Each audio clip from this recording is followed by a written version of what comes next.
अस्सलाम वालेकुम नाजरीन, आप देख रहे हैं न्यूज़ टॉक। मैं हूं यशवीन जमाल। नाज़रीन, हर आने वाला दिन तहरीक इंसाफ की सियासत के लिए गुजरे हुए दिन के मुकाबले में मुश्किल से मुश्किल होता दिखाई दे रहा है। मखसूस नशिस्तों के हवाले से आज पेशावर हाई कोर्ट का तफसीली फैसला सामने आ गया है, जिसमें पेशावर हाई कोर्ट ने करार दिया है कि आम इंतखाबात में एक भी नशिस्त ना जीतने वाली जमात मखसूस नशिस्तों के लिए अहल नहीं है। सिर्फ इलेक्शन में हिस्सा लेने वाली सियासी जमात का ही मखसूस नशिस्तों पर हक होता है। पेशावर हाई कोर्ट का तफसीली फैसले में मजीद लिखना है कि यह दलील कि मखसूस नशिस्तें दूसरी जमातों को नहीं दी जा सकती गैर आईनी है, लिहाजा सुन्नी इत्तेहाद काउंसिल की मखसूस नशिस्तों के हवाले से दायर दरखास्त को मुस्तरद कर दिया गया। पेशावर हाई कोर्ट का अपने फैसले में यह भी लिखना है कि हाई कोर्ट के पास सूबे से मुतालिक मखसूस नशिस्तों का मुकदमा सुनने का इख्तियार है। पेशावर हाई कोर्ट में दरखास्त करने के बाद तहरीक इंसाफ ने यह उम्मीद लगाई हुई थी कि कौमी असम्बली की ना सही लेकिन सूबाई असम्बली की हद तक शायद उनके हक में फैसला आ जाए, लेकिन तहरीक इंसाफ की यह उम्मीद बर ना आ सकी। जहां एक सूबे में तहरीक इंसाफ को मखसूस नशिस्तों के हवाले से धचका सहना पड़ा है, वहीं दूसरे सूबे पंजाब में भी तहरीक इंसाफ की हालत गैर होती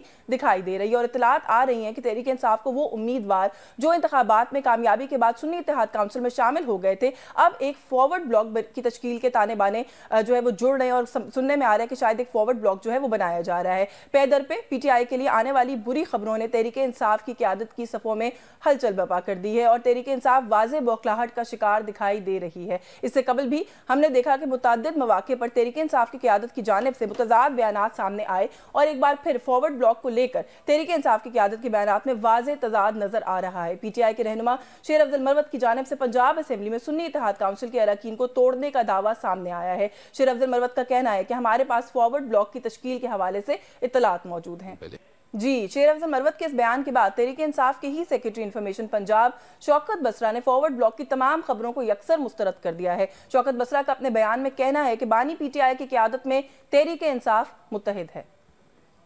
बानी चेयरमैन पीटीआई जनाब इमरान खान साहब की क़यादत में तहरीक इंसाफ मुत्तहिद है और ये फॉरवर्ड ब्लॉक की बातें की जा रही हैं, इसमें कोई सदाकत नहीं है और जिन एमएनएज एमपीएस ने पार्टी के साथ गद्दारी की है, पार्टी उनके खिलाफ कानूनी कार्रवाई करने जा रही है।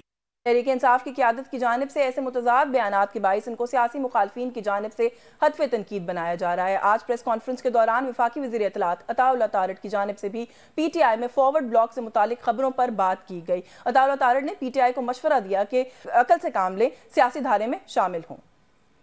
और पार्टी बड़ी टूट फूट का इनका शिकार है, मगर इनको चाहिए कि मुस्बत किरदार अदा करें और जिम्मेदार पाकिस्तानी शहरी की तरह नेशन बिल्डिंग में और मुल्क की मईशत को संवारने में अपना किरदार अदा करें। जहां एक जानिब हुकूमत पीटीआई को कौमी सियासत के धारे में शमूलियत की दावत दे रही है, वहीं दूसरी जानिब मुस्लिम लीग नून के रहनुमा अगले साल या 6 माह के अरसे में किसी हतमी फैसले की बातें भी करते हुए नजर आ रहे हैं।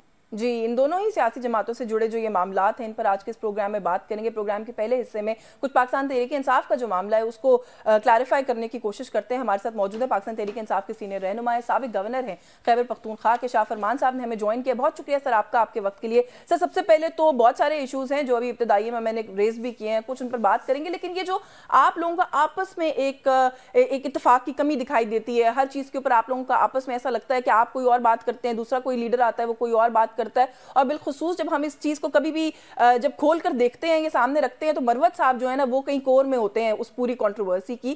क्या माजरा है सर, ये अभी भी फॉरवर्ड ब्लॉक वाला जो इशू है वो आपके सामने है? देखिए जी, सबसे पहले तो मैं ये बताऊं कि ये पार्टी जिस सख्ती से गुजर रही है और जो मुल्क के अंदर जो पॉलिटिकल कैओस है और जो जिन लोगों का मैंडेट नहीं है और वो हुकूमत में बैठे हुए हैं, ये अनयूजुअल सर्कमस्टांसेस है और इसके अंदर ये चीजें होती है, ऐसे ही होना था। मैं समझता हूँ तो ये ना मेरे लिए ये बात इतनी इम्पोर्टेंट है, ना इसकी कोई नहीं, लेकिन शाह साहब आपको नहीं लगता कि अगर सख्ती से गुजर रही है, हालात इतने सेंसिटिव हैं जो आप बता रहे हैं कि हैं, हमें भी नजर आते हैं, तो ज्यादा इत्तेहाद होना चाहिए, बल्कि ज्यादा मैच्योरिटी का मुजाहिरा करना चाहिए, बजाय कि मरवत साहब आके कुछ कहते हैं, रऊफ हसन साहब आके कुछ कहते हैं, शौकत बसरा साहब आके बिल्कुल ही कुछ और कह देते हैं। ये तो आप लोगों को बल्कि ज्यादा समझदारी से काम लेना चाहिए। मैं इसके ऊपर इसलिए नहीं कमेंट करूंगा कि मैं मजीद चीजों को ऐड नहीं करना चाहता। मैं सिर्फ एक बात करना चाहता हूँ, ये है कि जब यूनिटी की बात होती है तो वो अवाम की बात है। अवाम इस बात पर मुत्तफिक है और यूनाइटेड है कि वो जो बाकी पॉलिटिकल पार्टीज है जिन्होंने मुल्क का ये हाल कर दिया है, जो फाइनेंशियली हम डिपेंडेंट हो गए हैं, हम कॉलोनियलिज्म के तहत गुलाम बन गए हैं, क्योंकि वो कहते हैं कि if you are economically dependent you can never be independent politically. और जो अवाम का रिएक्शन आ रहा है, लोगों के अंदर अवेयरनेस है कि जिन लोगों ने मनी लॉन्ड्रिंग की है, जिनके बाहर पैसे पड़े हुए हैं, जिन्हें लोगों को मकरूज किया हुआ है, जो आज हम IMF के पांव पड़ रहे हैं, वो किसकी वजह से? उनके खिलाफ लोग इकट्ठे हैं। और जब उनके खिलाफ लोग इकट्ठे हैं तो ये सोच रहे हैं लेफ्ट राइट पर कि कैसे निजात मिलेगी इन लोगों से, तो उनको पीटीआई नजर आ रही है। नहीं, लेकिन सर पीटीआई अगर नजर आ रही है और इतनी उम्मीद है, जैसे आप कह रहे हैं कि लोगों ने वाबस्ता की हुई है, लोगों ने वोट भी बहुत बड़ी तादाद में दिया आपको, सर लोगों को लीड करने के लिए मैं फिर वही बात करूंगी कि लीडरशिप चाहिए होती है। आपकी जमात के जो लीडर हैं, जिनके नाम पर वोट पड़ा है, वो इस वक्त कैद में है। आप लोगों में से कोई भी लीडर का रोल जो है वो प्ले नहीं कर रहा माजरत के साथ।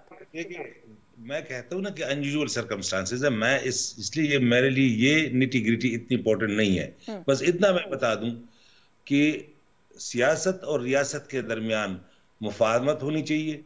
पाकिस्तान के इंटरेस्ट में है कि अवाम और इदारे एक पेज के ऊपर हो, और इस वक्त अवाम का मकसद है पाकिस्तान तहरीक इंसाफ। मैं इस कोशिश में लगूं, मैं कोई ऐसी बात ना करूंगा, ना कोई जरूरत है, ना इसको मैं इंपॉर्टेंट समझता हूं कि ए क्या कह रहा है, बी क्या कह रहा है, सी क्या कह रहा है। सर आपकी बात से वैसे एक मतलब मैंने जो समझा है वो मैं आपके सामने रख देती हूँ। आपने कहा कि रियासत और सियासत के दरमियान मुफाहिमत होनी चाहिए। एक तरफ पाकिस्तान तहरीक इंसाफ पूरा एक एंटी एस्टैब्लिशमेंट जो है ना, वो एक वो है पोस्चर है जो अपनाए हुए है। दूसरी तरफ आप ही के नाक़िदीन की तनकीद करते हैं कि इमरान खान साहब right out of vote of no confidence पहले दिन से इस कोशिश में है कि एस्टैब्लिशमेंट के साथ ही मुज़ाकरात होकर मामला सेट हो जाए। आप भी सर कुछ उसी तरफ इशारा कर रहे हैं। देखिए, मैं जो कह रहा हूँ, मेरे खान साहब के साथ मुलाकात हुई थी 2 हफ्ते पहले, दोबारा ये चीज उनके साथ जो अंडर डिस्कशन आई वो ये थी कि हमें ये समझना चाहिए कि इस मुस्लिम न्यूक्लियर स्टेट को थ्रेट्स क्या है। अगर हम मुस्लिम स्टेट्स हैं, न्यूक्लियर स्टेट हैं, हम साउथ एशिया और साउथ वेस्ट एशिया का हिस्सा है, तो हमारे बहुत बड़े चैलेंजेस है, पर्टिकुलरली इस्लामोफोबिया के इस दौर में। तो एक मजबूत फौज हमारी मुल्क की जरूरत है। ये मैं आप खान साहब के अल्फाज दोहरा रहा हूं। अच्छा, हम स्विट्जरलैंड नहीं है, हम स्कैंडिनेवियन कंट्रीज नहीं है। हमारी जो ज्योग्राफी है और नेचर ऑफ द स्टेट है, ये इसकी डिमांड है कि हमारी एक मजबूत 40 साल से हमारे वेस्टर्न बॉर्डर के ऊपर जंग शुरू है, और हमारे ईस्टर्न बॉर्डर के ऊपर सबसे हॉस्टाइल नेबर है, जिससे हमारी 3-4 जंगें हो चुकी है। अल्लाह करम है कि सारे क्राइसिस में हम न्यूक्लियर स्टेट भी बन गए, वाहिद मुस्लिम न्यूक्लियर स्टेट है। तो इस लिहाज से तो एक मजबूत इदारे, एक मजबूत फौज के अलावा हम चल नहीं सकते। सर इस बात पे तो खैर कोई दो राय नहीं है ना, आप लोगों ने ही चैलेंज किया इस सारे मामले को। मुझे जरा 2 मिनट में कंप्लीट करना जी। अच्छा, मुकम्मल कर। उसकी जो मजबूत मजीद उसको मजबूत करना, मैं इसलिए इसको हैमर कर रहा हूँ, मैं इसलिए इसको बार बार कह रहा हूँ ताकि लोगों की समझ में ये बात आ जाए कि जो हमारे चैलेंजेस है उसको हर आदमी को समझ लेनी चाहिए। कोई केयरलेस स्टेटमेंट भी ना दे किसी इदारे के खिलाफ, नंबर 1। नंबर 2, हमारी बदकिस्मती से हमारी सियासत पैसों की गिर्द घूमती है।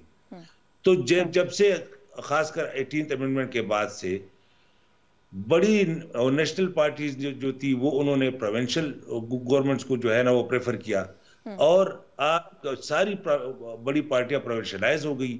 तो आपका वहदत का मसला दूसरा है कि आप पाकिस्तानी और मुसलमान की हैसियत से 2 कौमी नजरिए की बुनियाद पर बना हुआ ये मुल्क है।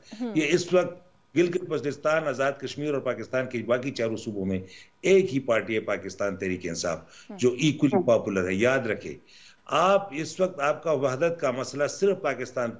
तीसरी बात, अगर जो नहीं सर, थोड़ा सा आप कह रहे हैं कि वहदत का जो अगर कोई निशान इस वक्त है, ये सिंबल है, तो वो पाकिस्तान तहरीक इंसाफ है, इक्वल रिप्रेजेंटेशन है। पाकिस्तान तहरीक इंसाफ के एक ऐसे लीडर को जो कि पूरे मुल्क में आप कह रहे हैं कि पॉपुलर है और वो इंजॉय करता है वो पॉपुलैरिटी, किसने अंदर रखा हुआ है सर? इस वक्त जो मामला है, आप लोग शुरू हुए थे कि ये सारा मसला आप लोगों के खिलाफ अमेरिका ने किया, इदारे को मुल्क के इस्तेमाल किया और आप लोग यहाँ तक पहुंचे हैं। आज क्या आप कहते हैं इदारा अब इन्वॉल्व नहीं है? नहीं, मैं तो ये जो मैं अपनी थॉट्स बता रहा हूँ आपको, मैं भी आपसे आपकी थॉट्स ही पूछ रही हूँ कि इमरान खान साहब अभी भी जेल में हैं, उनके ऊपर। देखिए, मैं इसलिए ये बात कर रहा हूँ, वो तो जो चीजें चल रही है वो अदालतों में भी चल रही है, टिकरी भी चल रही है। होना क्या चाहिए, पाकिस्तान तहरीक इंसाफ की जो नजरियाती बहस है उनकी सोच क्या है। याद रखें, हम डॉन लीग्स वाले नहीं है, हम मेमोगेट वाले नहीं है। सर आप साइफर वाले हैं, वो जो आपके नाकदीन कहते हैं वो कहते हैं आप साइफर वाले हैं। नहीं, आप मेरे से ना लड़े ना। अगर आपने मुझे कहा है कि आप अपना ओपिनियन दे, तो या तो मैं एंकर बन के आपका ओपिनियन ले लेता हूँ। नहीं सर, मैं तो सवाल कर रही हूँ, आप कह रहे हैं हम डॉन लीग्स वाले नहीं है। आप मेरा जवाब नहीं सुन रही, आप अपनी बातें मेरे मुंह में डाल रही है, तो फिर मैं क्या कहूँ? आप मुकम्मल कर ले, लेकिन आप अगर किसी को कह रहे हैं वो डॉन लीग्स वाले, तो सवाल करी हूँ कि पीटीआई को भी तो कहते हैं ना आप साइफर वाले हैं, आप 9 मई वाले हैं। मैं फैक्ट्स आपके सामने रख रहा हूँ जी। हमारी सोच क्या, मैं आज की तो बात नहीं कर रहा हूँ। मैं देखें, कभी पीटीआई ने ये नहीं कहा कि जंदाल और मोदी को बगैर वीजे की इधर ले आओ। कभी उन्होंने ये नहीं कहा कारगिल की इंक्वायरी करो। कभी ये नहीं कहा कि अजमल कसाब हमारा है। कभी मेमोगेट वाला किस्सा हमारे साथ नहीं हुआ।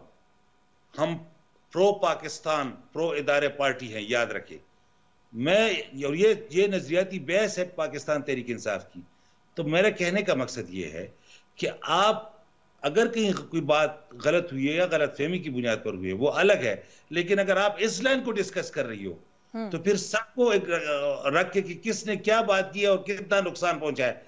दूसरी बात यह है कि हमने इधर रहना है, जिसके बच्चों का इंतजाम बाहर हुआ है, जिनके रहन सहन कमिंग जनरेशन बाहर जिंदगी गुजार रहे हैं, उनका पाकिस्तान में क्या इंटरेस्ट हो सकता है। तो कहने का मकसद यह है कि हमें एक ऐसी तरफ मूव करना चाहिए। मैंने रिजीम चेंज के बाद अपने आईएसएफ और यूथ के कन्वेंशंस किए और उनको मैंने बताया कि याद रखो, इस मुल्क की सलामती को बहुत सारे खतरे हैं और आपको समझ लेनी चाहिए कि वो खतरात क्या हैं, हमारे दुश्मन के ख्वाहिशात क्या हैं। आप कहीं और ये अन रिकॉर्ड है। चले, मुझे एक ब्रेक लेनी है शाह फरमान साहब, मुझे एक ब्रेक लेनी है। ब्रेक से वापस आएंगे तो ये जो अभी आपने कुछ गुफ्तगू किया ना, इसमें से एक दो चीज़ें हैं जिस पर मैं ज़रूर मजीद वजाहत चाहती हूँ। अभी आपने रिजीम चेंज से पहले और बात की, एक कंपैरिजन भी किया, उस पर भी बात करते हैं व्यूअर्स। एक ब्रेक के बाद हमारे साथ रहिए।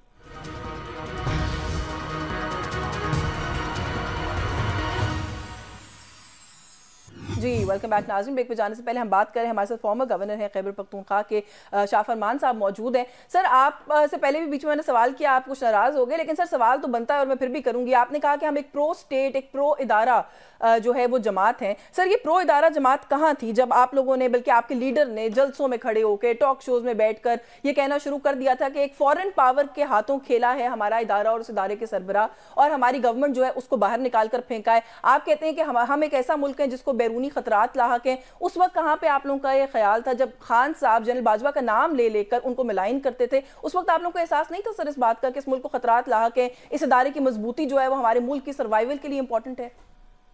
देखिए, या तो अगर आप कंपैरेटिव एनालिसिस करना चाहती हैं तो आप सारी पार्टियों के लीडरशिप की बातें और उनकी हरकत और उन्होंने जो मूव किए हैं वो सारे सामने रखें। नहीं, मैं कंपैरेटिव एनालिसिस नहीं कर रही, मैं तो आपसे आपका सवाल कर रही हूँ। अब आप मेरी बात सुने ना। अब आप मुझे बताएं कि मैं जो बात करना चाहता हूं, या मैं जिधर खड़ा हूं, या मैं अगर पीटीआई का बानी रुकन हूं और अगर मैंने 27 साल पॉलिटिक्स की है, मैं अपने 9 साल इक़्तिदार में मुल्क से बाहर नहीं गया हूं, तो याद रखिए कि फिर आपने मेरे सोच का अगर पता लगाना है तो जिधर हम खड़े हैं, हम कैसे इधर से निकलेंगे इस 25 करोड़ अवाम के इंटरेस्ट में। ये नहीं कि हम बहस करें, चीजों को उलझाएं। मैं वो बंदा हूं कि जो इस रियासत के साथ सियासत मिला के आम आदमी, आज करोड़ों बच्चों को माँ बाप झूठ का तसल्ली देते हैं रात को कि बच्चे सो जाओ, खाना आ रहा है। इतने मजबूर लोगों के हुक्मरान हो के हम जिन टॉपिक्स को डिस्कस कर रहे हैं, मुझे अफसोस हो रहा है। नहीं सर, अफसोस देखिए ना, आप जब खुद इतना सब कुछ होने के बाद आखिर में ये कहेंगे जी कि हम तो ना प्रो एंटी स्टेट थे, ना हम एंटी इदारा थे, हमने तो कभी, हमारे मुल्क की फौज बड़ी मजबूत और अच्छी होनी चाहिए। सर सवाल तो फिर हमें भी करने की इजाजत देना कि जो आप पहले कह रहे थे वो नैरेटिव गलत था और झूठ था, या जो आप आज कह रहे हैं वो नैरेटिव गलत और झूठ है?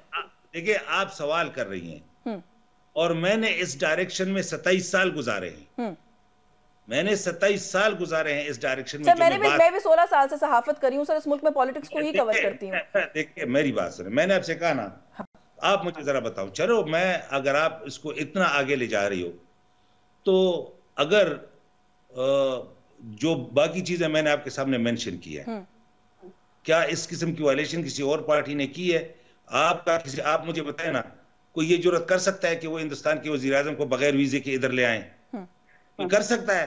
कभी आपने इसके ऊपर बात की है? बिल्कुल की है सर, बिल्कुल की है। आपका ताल्लुक नून लीग से होता मैं जरूर सवाल करती सर, मैं तो बड़ी तनकीद है, हम तो करते हैं। आप कंपैरेटिव एनालिसिस करें। अब आप मुझे बताएं, देखिए जिनका, मैं ऐसी बात इसलिए नहीं करना चाहता कि मैं चाहता हूं कि चीजें पॉजिटिव डायरेक्शन में जाएं। अगर हम ऐसी चीजों में पड़ जाएं कि जिससे मजीद चीजें कॉम्प्लिकेटेड हो जाएं तो ये अच्छी बात नहीं है। मैंने जो आपसे बात की है, बड़ी क्लियर कट बात की है कि 2 हफ्ते पहले मैं जब मिला था बानी के साथ, तो जो उनकी बातें वो मैंने आपके सामने रख दी। सर वैसे जो बातें आप करें वाकई पॉजिटिव नोट के ऊपर आप बात कर रहे हैं, आपने यही बात खान साहब से की है, उनका इस वक्त मूड क्या है? फिर आप मशवरा दें खान साहब को कि इदारों के साथ जो है मज़ाहिमत के बजाय मफाहिमत कर लें, डील कर लें, कोई बात कर लें। देखिए मेरी बात सुने, यही तो उनकी जो बात है मैं आपके सामने रख रहा हूँ। उन्होंने कहा कि जो हमारी जरूरत है, हमारी ज्योग्राफी और मुस्लिम न्यूक्लियर स्टेट की हैसियत से, वो एक मजबूत इदारे की जरूरत है, मजबूत फौज की जरूरत है। 40 साल से वेस्टर्न बॉर्डर के ऊपर लड़ाई है, जब से पाकिस्तान बना है जो ईस्टर्न बॉर्डर के ऊपर हॉस्टाइल नेबर है उनके साथ तो हमारी लड़ाई जारी है। इन हालात के अंदर और जो इस्लामोफोबिया के इस दौर में जो मुस्लिम दुनिया के अंदर जो कुछ हो रहा है, सबको देखते हुए हम अफोर्ड नहीं कर सकते कि खुदा न खास्ता थोड़ी सी भी कमजोरी आ जाए हमारे इदारे में, हमारे फौज में, ये क्लियर है। लेकिन इसको मजबूत करने के लिए वहदत की भी जरूरत है। और मैं ओवरऑल पॉलिटिक्स की नेगेटिविटी के ऊपर बात कर रहा हूं कि वो पॉलिटिकल पार्टीज जो पूरे पाकिस्तान में हुआ करती थी, अपने फाइनेंशियल इंटरेस्ट की खातिर कि सूबाई हुकूमतों को, खासकर 18th अमेंडमेंट के बाद सूबाई हुकूमतों को पैसे मिलते हैं तो वो प्रोविंशियलाइज्ड हो गई हैं, उन्होंने अपने एक सूबे तक महदूद हो गई है। तो आपका वहादत का मसला है। तीसरा जो बड़ा चैलेंज है, एक इदारा हो गया नंबर 1, नंबर 2 आपका वहादत, और नंबर 3 आपने माशी आज़ादी हासिल करनी है। माशी आज़ादी में ये जो SIFC के जो कंसेप्ट है, जबरदस्त कंसेप्ट है। इसको आगे चलाने के लिए आपने इसके अंदर ओवरसीज को भी शामिल करना है। क्यों आज अता तारड़ साहब ने भी सर आप लोगों को वैसे यही पैगाम दिया है, उन्होंने कहा है कि इधर उधर की बातें छोड़ें, कौमी धारे में शामिल हों, बड़े माशी चैलेंजेस हैं, हुकूमत का साथ दें। देखिए कौमी दायरे में 100 लोग 10 लोगों के साथ नहीं मिलते। 10 लोग 100 लोगों के साथ बुला रहे हैं ना, वो 10 लोग आपको बुला रहे हैं, मिल जाए। 10 लोग गलत जगह पर बैठे हुए हैं। कहाँ बैठे? 10 लोग, वो 100 लोगों की जगह पर बैठे हुए, उनकी बात आप ना करें। अब अगर मैं आपसे ये रिक्वेस्ट, तो सर फिर बात, सॉरी अगर आप कह रहे हैं कि वो लोग गलत जगह पर बैठे हैं, उनकी बात ना करें, तो फिर इसका मतलब वही हुआ ना कि आप इदारे को बुला रहे हैं बात करने के लिए। आप मेरी बात तो सुने ना प्लीज। आप पाकिस्तान तहरीक इंसाफ की एक इतने पुराने वर्कर की बात अगर सुनना चाहते हैं तो पहले तो मैं अपने वर्कर्स को और पाकिस्तानी अवाम को अपना कंसेप्ट तो बता दूं। आप मुझे किसकी बात लेके बैठी है कि वो ये आपको कर रहा है, वो हमें कुछ ना करें यार, हमें माफ कर दें। मैं ये कह रहा हूं कि जिस तरह मलेशिया चाइना ने तरक्की की है, वो ओवरसीज मलेशियन की वजह से, ओवरसीज चाइनीज की वजह से। बात यह है कि अगर ओवरसीज पाकिस्तानीज को की रेमिटेंसेस की हमें जरूरत है, और हमने कहा कि इनको वोट का भी हक दे, उनको उनकी प्रॉपर्टी भी प्रोटेक्ट करे, कॉन्ट्रैक्ट एनफोर्समेंट लॉ को भी इंट्रोड्यूस कराएं, तो आप ये बताएं कि मैं तो इस हवाले से बात करना चाहता हूं कि अगर कोई ये कहे कि इनको क्या पता कि पाकिस्तान के मसाइल क्या है, अगर इनके बड़े बड़े लीडर ये कहते हैं कि क्या है पाकिस्तान के मामे लगते हैं, मैं वो बात करना चाहता हूं कि अगर आपकी 3 जरूरियात है, मजबूत इदारा, कौमी वहदत और इकोनॉमिक इंडिपेंडेंस के लिए आपके जो एग्रीकल्चर, मिनरल और अगर आपके एनर्जी रिसोर्सेज के साथ, सर आपका प्लान जो है वो बहुत अच्छा, आपका कॉन्सेप्ट बहुत अच्छा है। मेरे पास वक्त बिल्कुल खत्म हो रहा है, आखिर में ये कह दें कि फिर ये जो आप बात कर रहे हैं, ये जो मफाहिमत की आप बात कर रहे हैं, आप कह रहे हैं तारड़ साहब वगैरह का जिक्र ना करें, वो तो हमारी जगह पर बैठे हैं, गलत जगह पर बैठे हैं, तो फिर क्या आप ये समझते हैं और क्या आप अपने बानी चेयरमैन को कन्विंस करेंगे कि फिर वो इदारे से मुज़ाकरात कर लें, बात करें?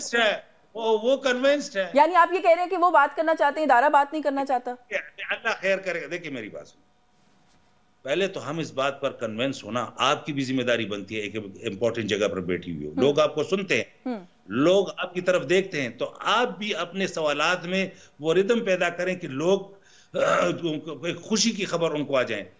मैं ये कह रहा हूं कि अल्लाह खैर करेगा, ये न्यूक्लियर मुस्लिम स्टेट इंशाल्लाह रहेगा, मुआशी आजादी हासिल करेगा, ये एक डायनेमिक नेशन है। मैं आपको बताऊं कि हमारे अंदर सब कुछ मौजूद है। कहने का मेरा मकसद ये है कि अगर कोई इस तरह की बात हुई है कि जो कंफ्यूजन क्रिएट हुआ है, मैं बड़ा पॉजिटिव हूं, मैं ये सेगमेंट वाइंड अप करने से पहले फिर खुशी की खबर दे दूं कि इमरान खान साहब जो है वो बात करने को तैयार हैं इदारे के साथ, और मामला जो है मुफाहिमत की तरफ जा सकता है। देखिए, बिल्कुल, मैं जरा आपको इधर से शुरू करें कि अगर वो मजबूत रियासत के हामी है, बिल्कुल है। अगर एस्टैब्लिशमेंट से बात करना चाहते हैं कि नहीं, इस वक्त तो ये मसला है ना। देखिए, मैं वो तो उनकी जो है वो अपना तरीकेकार होगा, मैं इधर से इसके ऊपर ये कमेंट नहीं करूंगा, लेकिन बात करना जरूरी है, वो इसके हामी भी है और वो पाकिस्तान की खातिर ये बात करने को तैयार है कि हमने मिल के जाना है। जब उसकी पॉलिटिकल तौर ये है, मैंने उससे बात की है, जगह उनकी पॉलिटिकल तार चाहिए कि हमने मिल के जाना है, और अगर इदारे के पीछे अवाम कड़ी ना हो तो ये एक मुल्क की कमजोरी होगी, मुल्क के लिए नुकसानदेह हो सकती है।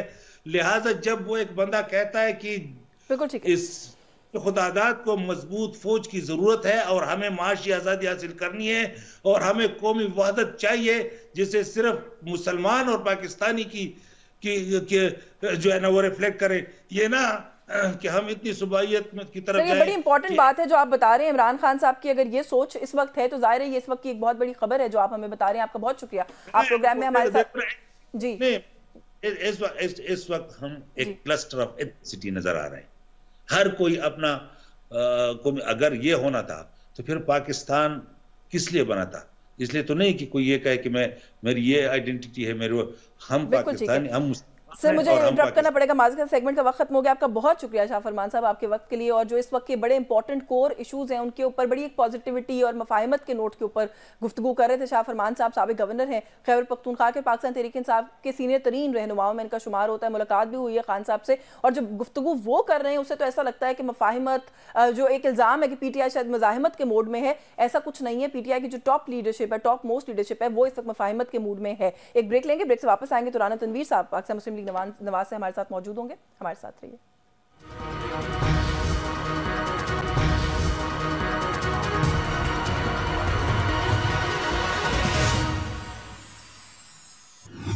जी वेलकम बैक नाज़रीन। ब्रेक पे जाने से पहले हमने आपको बताया था कि फेडरल मिनिस्टर राना तनवीर साहब हमारे साथ मौजूद होंगे। बहुत शुक्रिया सर आपका आपके वक्त के लिए। सर बहुत सारे इश्यूज़ हैं, लेकिन आज इन्फॉर्मेशन मिनिस्टर अता तारड़ साहब ने एक प्रेस कॉन्फ्रेंस की है, उसमें उन्होंने पाकिस्तान तहरीक इंसाफ पर तनकीद की और कहा है जी कि ये छोटे बच्चों की तरह आपस में लड़ रहे हैं और इनका और कोई काम नहीं है। सर बच्चों की तरह लड़ना तो मैं नहीं कहूँगी, लेकिन पाकिस्तान मुस्लिम लीग नवाज के अंदर भी सर इस वक्त कुछ ऐसा ही माहौल नहीं है जहाँ पर आपके बहुत सीनियर लीडर्स, नवाज शरीफ साहब के बहुत दरीना साथी इस वक्त पार्टी पर तनकीद करते हुए हमें नजर आ रहे हैं।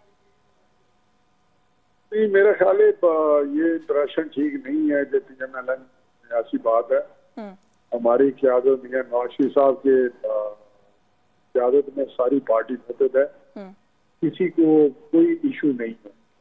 लेकिन कोई एक दो मेरा है जो TDP को ऐसी बात करते हैं, वो भी इलेक्शनों के मतलब बात करते हैं कि इलेक्शन इस तरह हुआ, इस तरह हुआ। लेकिन सर जैसे पाकिस्तान तहरीक इंसाफ का आजकल एक मसला हो गया ना कि मरवत साहब एक बात कहते हैं, रऊफ हसन साहब दूसरी करते हैं, वही कुछ नजर आ रहा है कि ख्वाजा आसिफ साहब ने आके एक गुफ्तगू की जनरल बाजवा के हवाले से, हनीफ अब्बासी साहब ने उसको बड़े सख्त अल्फाज में काउंटर किया कि पता नहीं उनको क्या हो गया, वो ऐसी बातें क्यों कर रहे हैं। जावेद लतीफ साहब की गुफ्तगू जो है वो भी हम सबके सामने, आपके सामने। किरमानी साहब जो कुछ कह रहे हैं, आसिफ किरमानी, वो भी बड़े पुराने आपकी जमात के जो है वो साथ हैं, लीडर हैं आपकी जमात के। सर ये क्या मसला है इस वक्त? क्या कोई दो कैंप्स हैं PMLN के अंदर? एक कैंप, क्योंकि इस वक्त एक तासुर बनता जा रहा है कि एक बड़ा स्ट्रॉन्ग कैंप है जो ये समझता है कि आप लोगों को हुकूमत ही नहीं लेनी चाहिए थी। देखिए, ये तो इशू अब नहीं है कि हुकूमत लेनी चाहिए या नहीं लेनी चाहिए, फैसला हुआ कि लेनी है और ले ले, क्योंकि पैसों जो पाकिस्तान जिस हालत में था, इकोनॉमिक कंडीशन थी, बड़े चैलेंजेस थे, बड़े क्राइसिस था, तो उसको देखते हुए कोई और पार्टी मैंडेट ऐसा स्प्लिट मैंडेट था, कोई और नहीं आ सका। तो हमने पहले भी रियासत को संभालना था जब 16 महीने हुकूमत की ये मिशन था कि हम उसको अवॉइड करें कि डिफॉल्ट से बच जाए। वो बच गया अल्लाह ताला के फजल से। आप जैसा हालत में पाकिस्तान है, और अगर खुदा न खास्ता वो सिचुएशन आ जाती डिफॉल्ट वाली, तो आज हालात बहुत ही गंभीर होते। सर, डिफॉल्ट से बचाने वाले वजीर खजाना को आप लोगों ने दोबारा वजारत खजाना नहीं दी, और जिनको वजारत खजाना दी है उनको ऐसा लग रहा है कि आप लोग पूरा चार्ज नहीं दे रहे। ईसीसी की चेयरमैनशिप पहले जो है वो रख ली प्राइम मिनिस्टर साहब ने, फिर उसको वापस किया। प्राइवेटाइजेशन कमेटी जो है वो अभी भी हेड करेंगे इसहाक डार साहब, वो अभी भी औरंगजेब साहब के पास नहीं है। तो सर, एक तो पहले आप किसी और को ले आए और फिर उसके बाद अब आप उनको पूरा खुलकर ऐसा लगता है काम भी नहीं करने दे रहे।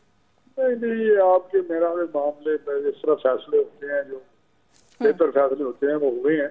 लेकिन मैं एक बात आपको बताऊं, जो पार्टी के कमेटी की बात करते हैं, ईसीसी जो कमेटी है वो उसका chairman by virtue of age a prime minister, no unless he doesn't appoint someone else. Sir, अब तो उन्होंने कर दिया औरंगजेब साहब को। मेरी बात सुन लेना। जी जी। हमेशा से ये प्राइम मिनिस्टर होता है, फाइनेंस मिनिस्टर कभी नहीं होता।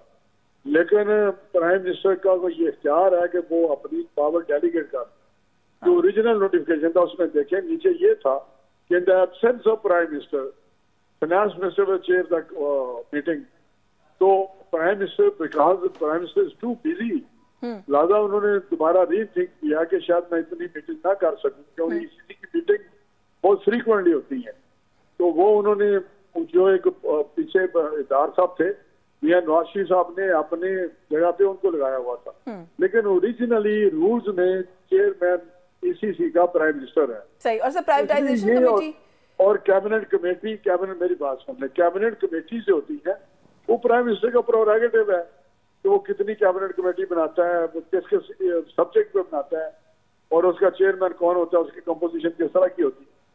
तो मैं समझता हूँ कि एक आप वो की प्याली में तूफान खड़ा कर देते हैं, इसमें कोई ऐसी नहीं सर, प्याली में तूफान ही वजाहत ही चाह रहे थे इस बात की। लेकिन प्राइवेटाइजेशन का जो सर मैंने मसला बता दिया है, जो रूल्स ऑफ बिजनेस है वो मैंने बता दी। ठीक है, तो मतलब आप ये कह रहे हैं कि प्राइवेटाइजेशन वाला भी जो है वो प्रोगेटिव है प्राइम मिनिस्टर का। सर, थोड़ा सा मुझे ये जरूर बता दें कि आप लोग इस वक्त एक सिटिंग गवर्नमेंट हैं, आप खुद एक फेडरल मिनिस्टर हैं, आप लोगों की हुकूमत है। सर, ये इस हुकूमत के अंदर ऐसा ये क्या मतलब एक ऐसी मजबूत या ऐसी कमजोर सॉरी हुकूमत है कि सिटिंग फेडरल मिनिस्टर्स को इस हुकूमत के अंदर धमकियां मिल रही हैं? ख्वाजा आसिफ साहब कहते हैं जी मुझे धमकियां दी गई हैं, जावेद लतीफ साहब कहते हैं जी कि इन्हें 130 का हल्का खोल देंगे। जब मैं अपना हल्का खोलने की बात करता हूं तो मुझे ये धमकियों की कॉल्स आती हैं। इसका जवाब तो वही दे सकता है कि जी किसने धमकी दी, किससे बात हुई, किसी से हुई है या नहीं हुई, या मैं उस पर क्या कह सकता हूँ। ये बेहतर है उनसे पूछें आपके वो कौन शख्स है जो धमकियां दे।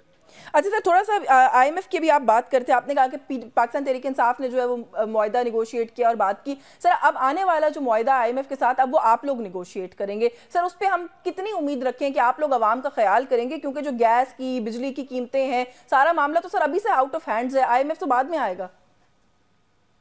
मैं आपको बताऊं कि इस वक्त मुश्किल हालात हैं, मुश्किल फैसले करने पड़ेंगे, लेकिन ये लंबा अरसा नहीं है। इंशाल्लाह जो मेरे मैं देख रहा हूँ कि साल डेढ़ में आपको चीजें बेहतर होती नजर आएंगी, लोगों को रिलीफ मिलता हुआ नजर आएगा और इकॉनमी बेहतर होगी, महंगाई कम होगी और इंशाल्लाह चीजें बेहतर हो जाएंगी। ये ओवरनाइट तो कुछ नहीं हो सकता, ये तो नहीं हो सकता कि इसका सुबह सारी चीजें ठीक हो जाए, लेकिन जिस डायरेक्शन पे गवर्नमेंट चल रही है, जिस तरह काम हो रहा है, जिस तरह अप्रोच है इश्यूज को, वो बड़ी पॉजिटिव है, बड़ी एक किस्म की सॉल्यूशंस की तरफ हम जा रहे हैं।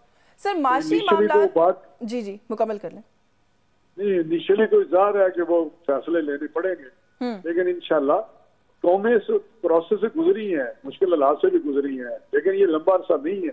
सही। अच्छा सर, मुश्किल जो फैसले होते हैं ना वो करने के लिए जाहिर है मईशत को संभालने के लिए, चलाने के लिए एक स्ट्रॉन्ग स्टेबल हुकूमत की ज़रूरत होती है। पहले तो आपके नाकदीन तो कह ही रहे हैं कि हुकूमत मजबूत नहीं है। शाहिद खान अब्बासी साहब ने भी कहा, उन्होंने कहा जी 2 एक्सटेंशंस और करेंगे शहबाज शरीफ साहब तो उनकी हुकूमत को घर भेज दिया जाएगा। देखिए, शाहिद खान का मैं क्या जवाब दूँ या इन लोगों को क्या जवाब दूँ, लेकिन हमारी अक्सरियत नहीं 2/3 मेजोरिटी के साथ बैठी हुई है गवर्नमेंट, 2/3 मेजोरिटी के साथ मैं बता जी। इससे ज्यादा और क्या दुनिया में पार्लिमानी सिस्टम में एक बोर्ड के साथ ज़फरुल्लाह जमाली साहब, बाहर की मैं क्या बात करूं, ज़फरुल्लाह जमाली साहब एक बोर्ड के साथ मेजोरिटी के साथ हुकूमत चलाते रहे, एक बोर्ड हमने पिछले 16 महीने 4, 5 या 6 वोटों की चलाई, बिल्कुल, तो अभी तो 2/3 मेजोरिटी है हमारे पास। सही। तो आप ये कह रहे हैं कि हुकूमत जो है वो किसी सूरत भी कमजोर नहीं है। सर वक्त खत्म हो गया, वरना मैं मजीद आपसे जरूर बात करती। आपका बहुत शुक्रिया आपके वक्त के लिए। राना तनवीर हुसैन साहब हमारे साथ मौजूद थे, फेडरल मिनिस्टर हैं। उन्होंने कहा कि 2/3 मेजोरिटी से इस वक्त ये हुकूमत बैठी हुई है, किसी सूरत ये एक कमजोर हुकूमत नहीं है। न्यूज़ टॉक से आज के लिए बस यही कुछ। यशवीन जमाल को इजाजत दीजिए, अल्लाह हाफिज।